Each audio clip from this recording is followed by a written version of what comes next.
Selamat datang di channel Saham Cuan. Video ini merupakan permintaan teman kita, @waridiahnorman5520. Sebelum kita mulai, perlu saya ingatkan, video ini sepenuhnya untuk edukasi, bukan ajakan beli atau jual. Semua keputusan investasi ada di tangan Anda. Saya harap video ini bisa memperkaya wawasan teman-teman tentang fundamental sebuah emiten properti, yaitu PT Diamond Citra Propertindo Tbk, atau dengan kode saham DADA. Yuk, langsung kita mulai. Profil perusahaan. PT Diamond Citra Propertindo Tbk didirikan pada 29 Desember 2014. Perusahaan ini bergerak di bidang real estate dengan berbagai lini usaha. Agen dan makelar properti, perantara jual beli dan sewa, pengelolaan properti berbasis kontrak atau fee, jasa penaksiran properti, hingga pengoperasian real estate seperti apartemen, hunian, tempat pameran, pusat penyimpanan, mall, hingga pusat perbelanjaan. Artinya, DADA tidak hanya sekedar developer, tetapi juga memiliki model bisnis hybrid. Ada yang berbasis kepemilikan properti, ada juga yang berbasis jasa manajemen. Anak usaha, subsidiaries. DADA memiliki dua anak usaha besar. 1. PT Kalibata Inovasi Maju berlokasi di Lebak Bulus, Jakarta Selatan.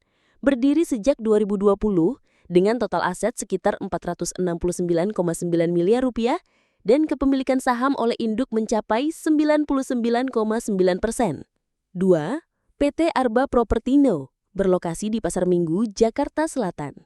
Berdiri sejak 2018 dengan total aset 529,7 miliar rupiah dan kepemilikan induk sebesar 99,44%. Dari sini terlihat bahwa perusahaan cukup serius membangun portofolio properti di Jakarta Selatan, area yang strategis untuk hunian maupun komersial. Struktur pemegang saham. PT Karya Permata Inovasi Indonesia memegang sekitar 66,23% saham, masyarakat atau publik memegang 32,32%. Sedangkan Direktur Utama, Chandra Cokro-Diponto, juga memiliki saham sebesar 0,47% atau sekitar 35 juta lembar saham.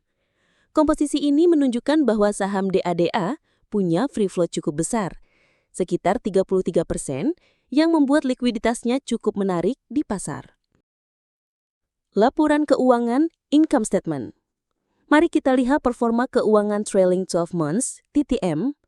Revenue 39 miliar rupiah, gross profit 23 miliar rupiah, EBITDA 11 miliar rupiah, net income 1 miliar rupiah. Kalau kita lihat pendapatan perusahaan masih kecil dibanding ukuran asetnya, tapi ada margin kotor 61%, cukup tinggi, namun laba bersih hanya 0,32% margin net, sangat tipis. Artinya, beban operasional dan pembiayaan masih cukup berat. Neraca, balance sheet. Total aset 640 miliar rupiah, total liabilitas 288 miliar rupiah, ekuitas 352 miliar rupiah, kas 4 miliar rupiah, sangat kecil untuk ukuran aset. Total utang 99 miliar rupiah, mayoritas jangka pendek 71 miliar rupiah, jangka panjang 28 miliar rupiah. Working capital negatif 103 miliar rupiah.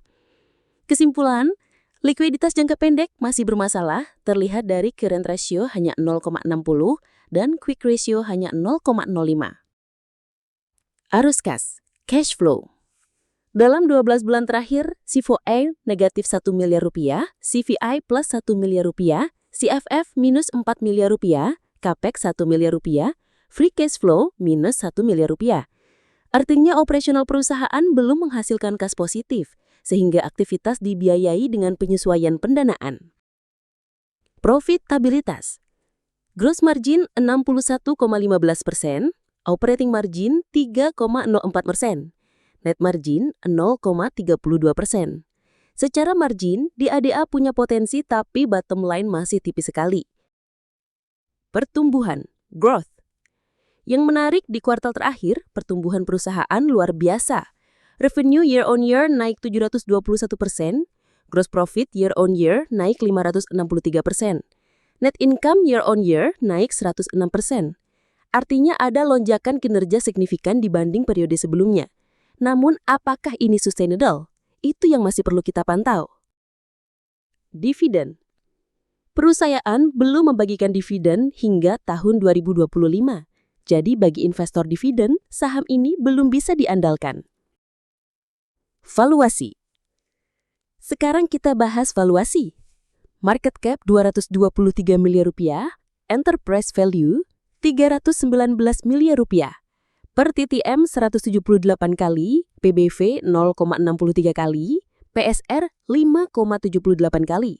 Dari sini valuasi terlihat tidak murah dari sisi per, karena laba masih tipis.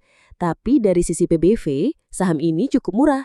Hanya 0,63 kali, yang artinya pasar menghargai lebih murah dibanding nilai bukunya. Solvabilitas.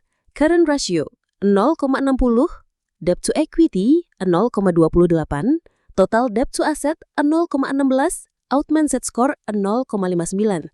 Berarti dari sisi solvabilitas, perusahaan ini kurang sehat. Efektivitas manajemen. ROA 0,20%, ROE 0,36%, ROCE 2,72%, ROAC 1,30%, asset turnover 0,05. Semua rasio ini menunjukkan bahwa efisiensi manajemen aset masih rendah. Aset besar, tapi pendapatan masih kecil. Ranking market. Relative strength rating 97%, artinya saham ini sedang naik tajam di pasar. Per ranking 7% termasuk mahal. PB ranking 75%, termasuk murah. Posisi dekat 52 minggu high, 94%. Harga saham sudah dekat puncaknya. Kesimpulan. Jadi, apa yang bisa kita simpulkan tentang DADA? Dari sisi aset dan portofolio properti, perusahaan punya potensi. Dari sisi kinerja keuangan, masih sangat kecil dibandingkan ukuran asetnya. Dari sisi likuiditas, berisiko karena working capital negatif. Dari sisi profitabilitas, margin net masih tipis sekali. Dari sisi valuasi, per mahal tapi PBV murah. Dari sisi sentimen pasar, saham ini justru cukup aktif dan dekat harga puncaknya. Artinya, saham ini lebih cocok dipantau untuk jangka panjang. Investor harus hati-hati karena meskipun pertumbuhan revenue luar biasa, kondisi keuangan dan arus kas masih belum solid. Itulah analisa lengkap PT Diamond Citra Propertindo Tbk atau DADA. Semoga bisa memberi gambaran bagi teman-teman semua. Ingat, video ini bukan ajakan beli atau jual, tapi murni edukasi. Semua keputusan investasi kembali pada teman-teman. Terima kasih sudah menonton channel Saham Cuan. Sampai jumpa di analisa saham berikutnya.